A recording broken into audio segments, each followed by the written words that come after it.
Hi, and welcome to another episode of Hot Takes with me, the Silver Fox. And why am I smiling?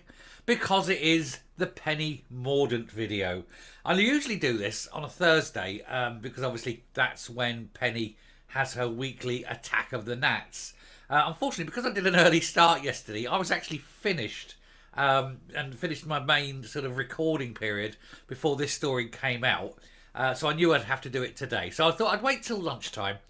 Midday and that, because that's when I start getting the pickup. People are busy in the mornings, and of course anything to do where you're going to get Penny ripping Deirdre Brock a new one. People do enjoy that weekly show. It's one of those things you could charge money. People would pay to go and see it. I'm providing this service for free. Well, I say free. Obviously, helps if you hit the subscribe button. So if you haven't yet, please do. And long may this weekly gnat bashing continue. But Penny was on fine form. It was the first one after the Christmas break. And it goes to show that her little sort of 3 weeks away from, from the daily business, the daily grind of running down the gnats, has left her finely honed, sharper than ever. And it was almost surgical, the evisceration of the SNP yesterday. Let's have a look. So, Happy New Year, Nats. Penny Mordaunt kicks off 2024 with a brutal jibe at the SNP, as she's glad the Stone of Destiny survived the police raid. I tell you, I love Penny Mordaunt. I know she's got a bit of a dodgy past and she's got some very odd friends and all that. But when it comes to actually being someone who can stand there and literally look into the soul of Deirdre Brock, reach in, grab the heart and pull it out, like that scene in Indiana Jones where he pulls the heart out. It's like that. Poor old Deirdre. You've got to feel sorry for her. She's put up there like an Aunt Sally every Thursday and watches with doom and gloom as Penny Mordaunt walks into the chamber and old Brock is sitting there going, oh no, here it goes again. And then Penny stands up and magnificent in her brutalist attack. And it is a wondrous and brilliant thing to see. And it's every week at the moment anyway. Who knows? She could be the next leader, in which case that would stop and they'd have to find someone else. But hey, never mind. The leader of the House of Commons jousted with her old rival, Edinburgh North MP Deirdre Brock, as she mocked the police raid which shocked Scotland last year. I've got to say, just as a little tangent, it would not surprise me if Penny and Deirdre actually ended up as very good friends. That often happens with these things.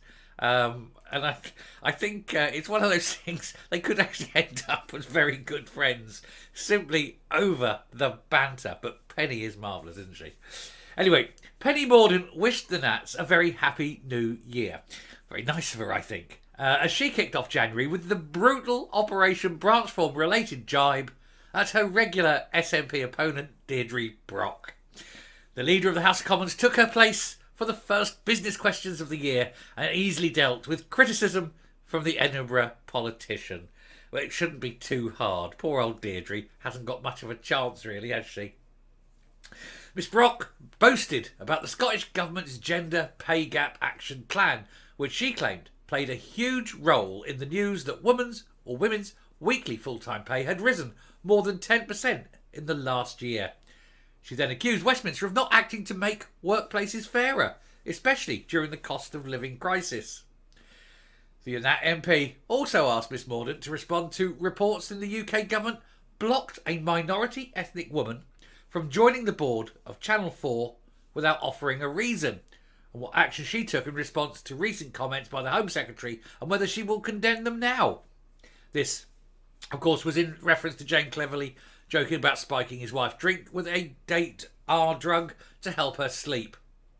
But the leader of the House easily dealt with these jibes as she mentioned how happy she was that a part of the Stone of Destiny was found by the SNP at its HQ and was not seized by cops back in April.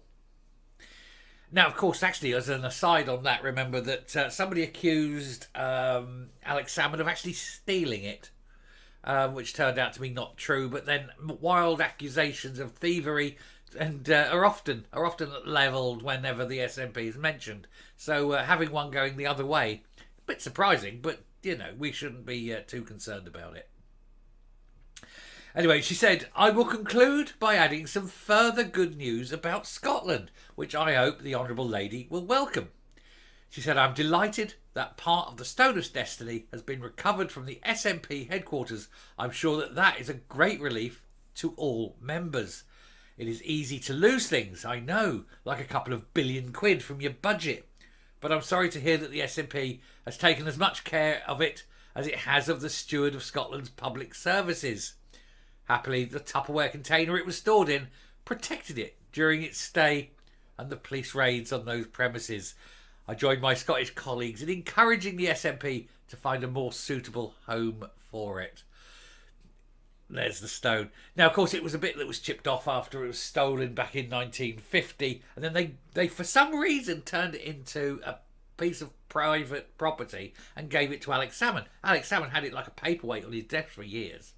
And then when he left, he put it in the cupboard. He left it there. But then they accused him of stealing it. And of course he said, I didn't steal it. It's in the bloody cupboard. Go look. And then they went and looked and then very red-faced admitted, oh, yes, it's in the cupboard where you said it was. You didn't steal it. We're terribly sorry. Salmon may be many things, but I don't think he's a thief. Anyway, a fragment of the Stone of Destiny, which was stolen from England by a group of nationalists, was gifted to the former First Minister Alex Salmon back in 2008. Literally just done that one. Anyway. Cops raided the HQ back in April as part of its investigation into the SNP, codenamed Operation Branchform, and we've covered all that ad infinitum. But yes, it is very easy to lose little bits of stone, and apparently it's very easy to lose billions of pounds off your budget. And it is good to see that Penny is back, and I look forward to our regular Thursday updates, and I will try and do them on Thursdays in future. I make that promise, ladies and gentlemen. Like I say, it was only because I was early yesterday. But poor Deirdre Brock. I mean, there is nothing she can do. Quite literally. I think Penny must sit there and go through the newspapers and then sit there, probably on a Tuesday, knowing that she got this on a Thursday. She sits on the Tuesday, latest news. What can we do? Oh, we can do that. We can say that. We can do. Probably has a whole team of writers behind her. She gets it down off pat. And she just goes in and she's totally on the ball and totally prepared. But I just love the way she reaches into Brock's soul every Thursday and crushes her poor, tiny, nationalist heart. But then it's so easy to do, isn't it? Anyway, we shall round off there. We shall come up. We shall finish the video. But yeah, I do so enjoy Penny and Brock and their weekly jousting. Coming up. I think every Thursday must be a problem for both of them. Because for Brock, she knows that Penny's going to come out and really have a go at whatever's happened over the last 7 days. The problem for Penny is choosing what to have a go at. I mean, as we see, every day there's something. The budget failure, the NHS failure, the transport failure, the ferry failure, the justice failure, the prison failure, the education failure, the NHS failure, the waiting list failure, the cancer list failure. Everything. And she just sits there and goes, right, what will we pick this week? Oh, we'll go for that, that and that. And it's like a smorgasbord. And she picks like 3 things out and go, right, we'll do that, that and that. And what Brock's got to work out is when Penny Morden comes through that door, she's got to be thinking, what's Penny Morden going to be talking about this week? What's she going to attack me on? And she's got to be ready for all of these because she hasn't got a clue what Penny's going to pick on. So it's like a game of political chess, isn't it? And it's checkmate every Thursday. Marvellous. Anyway, I'll stop there. Thank you very much for watching. Keep an eye out for the next video. Do please hit the subscribe button. It really, really helps and you don't want to miss them. And I will speak to you later. Bye.